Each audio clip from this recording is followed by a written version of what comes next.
You know that moment when you're on top of her, sweat beginning to form on your back, your thighs starting to burn, and somewhere in your mind, a quiet panic whispers, "I'm not going to last. I'm getting tired. This is slipping away." Your rhythm becomes choppy, your breathing turns shallow and desperate, and you feel your body betraying you long before either of you is ready to stop. You tell yourself it's conditioning, or age, or that you need some ancient Chinese secret recipe that promises superhuman endurance.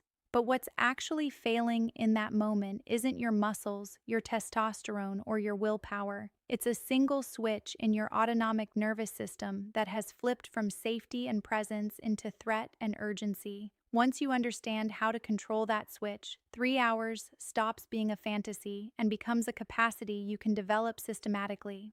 I'm Dr. Mary Edwards, psychosexual therapist, and for the past 15 years, I've specialized in the intersection of sexual health, nervous system regulation, and relationship neuroscience. My approach draws heavily from medical science and endocrinology, frameworks that explain why some men feel limitless during intimacy, while others burn out in minutes, regardless of their physical fitness.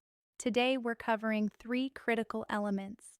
First, how your nervous system secretly sabotages your stamina through a mechanism most men never recognize. Second, the specific breathing and movement patterns that shift your body from sympathetic overdrive into parasympathetic sustainability. And third, the presence technique that transforms your relationship to arousal itself. This is the one that operates at a completely different level than the others, and it's what turns endurance from effort into flow. Here's the reframe that changes everything.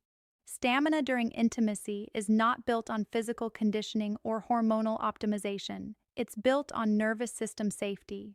Most men approach sex like a workout, ramping up intensity, increasing effort, pushing through resistance.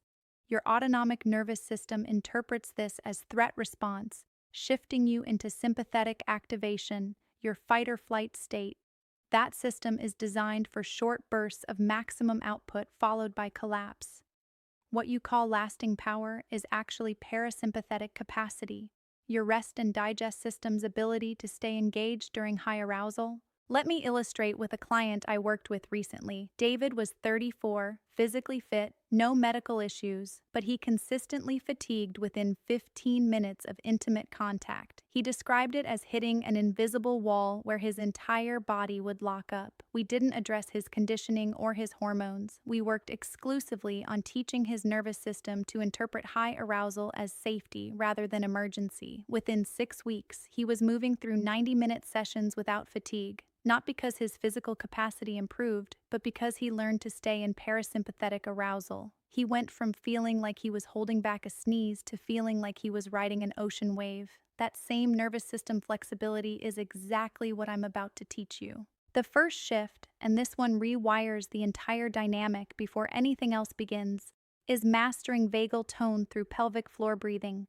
Here's the mechanism. When you breathe shallowly into your chest, you activate your sympathetic nervous system. Your body reads that breathing pattern as preparation for threat. Heart rate spikes, muscle tension increases, blood flow centralizes, and you fatigue rapidly because you're running on stress hormones. But when you breathe slowly and deeply into your lower belly and pelvic floor, you stimulate the vagus nerve, the primary parasympathetic pathway. This sends a direct signal to your brain that you are safe, which allows arousal to build without urgency. Picture this scenario. You're 30 seconds into contact and you notice your breath has become rapid and shallow. Instead of ignoring this signal, you create a micropause. Not a full stop, just a moment of stillness. You drop your attention to your pelvic floor and inhale slowly through your nose for 4 counts, letting that breath expand your lower belly and the base of your pelvis. Then you exhale through your mouth for 6 counts. You repeat this 3 times. What happens immediately is that your heart rate drops, your shoulders release, and the urgency building in your chest dissolves. That's real-time parasympathetic activation. Do this exactly. Every time you notice shallow breathing or chest tightness, pause for 10 seconds. Breathe into your pelvic floor. 4 counts in through your nose, 6 counts out through your mouth. Complete 3 full cycles before resuming. Your calibration cue is simple. If your breath stays deep and your chest remains soft, you're in the right nervous system state. If your breath goes shallow again within 60 seconds, you pushed intensity too quickly. Slow everything down by half and reset your breathing pattern. The second technique addresses what I call the linear arousal trap. Here's the piece that almost no one in this space is willing to say out loud. Sympathetic arousal is linear. It builds in a straight line toward climax with increasing urgency. Parasympathetic arousal is cyclical. It builds in waves that can continue indefinitely because they allow for recovery without stopping. Most men exhaust themselves chasing the linear path when the sustainable path is wave-like. Imagine arousal like driving a powerful car on a mountain road. If you floor the accelerator continuously, you'll overheat the engine and burn out. But if you accelerate, then coast, then accelerate again, you can drive for hours. Your nervous system works the same way. When you feel intensity climbing past a 7 out of 10, instead of chasing it higher, you slow to half speed. You soften your grip, lighten your pressure, stay connected, but become nearly motionless. You wait 10 full seconds in that softened state, allowing the wave to crest and settle naturally. Then you build again slowly. Here's your specific instruction. When arousal hits 7 out of 10, immediately cut your speed in half. Soften everything, your grip, your pressure, your urgency. Hold still for 10 seconds while maintaining connection. Let the intensity settle to a 5 or 6. Then build again gradually. Repeat this cycle 5 to 7 times before allowing yourself to move toward completion. Your calibration cue is her breathing. If her breath stays deep and her body remains soft, you're successfully riding the wave. If her breath becomes shallow or her body tenses, you've slipped back into linear urgency.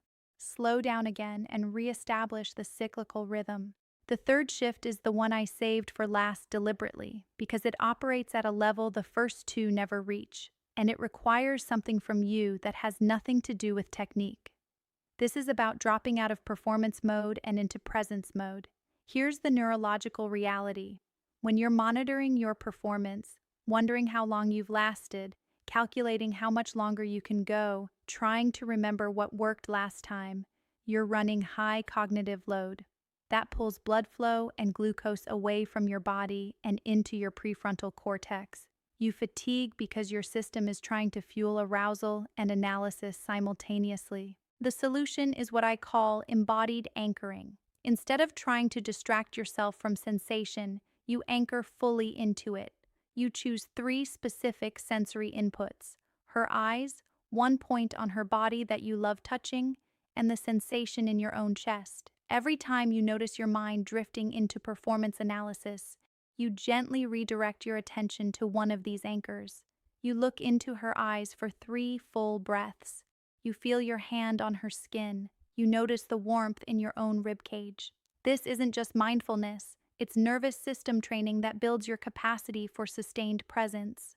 Do this precisely. Before you begin, choose your 3 anchors and commit to returning to them. When you catch yourself thinking instead of sensing, silently note, "I'm in my head," then redirect to one anchor for 30 seconds without letting your attention drift. Your calibration cue is temporal. If you can stay anchored to sensation for 60 seconds without mental wandering, you're embodied. If your attention drifts every 10 seconds, you're still in analysis mode. When that happens, create a full pause. Lie still together and breathe for 2 minutes, then begin again. That pause isn't failure, it's nervous system recalibration. Now, here's the action plan I promised you. Tonight, set your environment for nervous system safety. Dim the lights to a soft glow. Your autonomic nervous system reads harsh lighting as potential threat. Remove all distractions, especially phones. Begin by sitting face to face with knees touching, spending 5 full minutes just breathing together. Match your inhale and exhale to hers. This creates co-regulation, synchronizing your nervous systems before arousal begins. When you transition to physical contact, move at exactly half the speed your instincts suggest. Use pelvic floor breathing from the first moment of touch. Don't wait until you're close to the edge. Every time intensity reaches 7 out of 10, implement the wave technique. Slow to half speed, soften for 10 seconds, then build again. Use embodied anchoring the moment you notice mental monitoring. This entire sequence runs 45 to 60 minutes when followed precisely. Your first checkpoint comes at 15 minutes. If your breathing is still deep and your body soft, you're on track. Your second checkpoint is at 40 minutes. If you're present without fatigue, you've successfully shifted into parasympathetic sustainability. Let me restate the core principle in completely fresh terms. Sexual endurance is not about muscular control or hormonal dominance. It's about nervous system flexibility, specifically your capacity to maintain parasympathetic arousal while intensity builds. This capacity is developed through breath regulation, cyclical movement patterns, and embodied presence, not through force, not through distraction, not through trying harder. Here are the key principles to remember. Arousal is built through safety, not intensity. Endurance is built through rhythm, not force. Presence is built through sensation, not thought.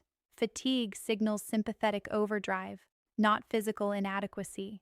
When you integrate this understanding, intimacy transforms from something you survive into something you can be fully present to for as long as you both choose to stay. Your action for tonight is this. Sit together and practice co-regulated breathing for 5 minutes before anything else happens. Just that, nothing more. If this approach to sexual health, treating it as nervous system training rather than performance optimization, resonates with you, subscribe to this channel. This is where we explore the real science behind desire, connection, and sustainable intimacy. In the comments, tell me, when you feel that spike of urgency during intimacy, what's the first physical signal you notice? Is it your breath, your heart rate, or muscle tension? Identifying that early warning signal is your first step toward controlling it. I'm Dr. Mary Edwards, and I'm far more interested in helping you build lasting presence than I am in promising you superhuman performance.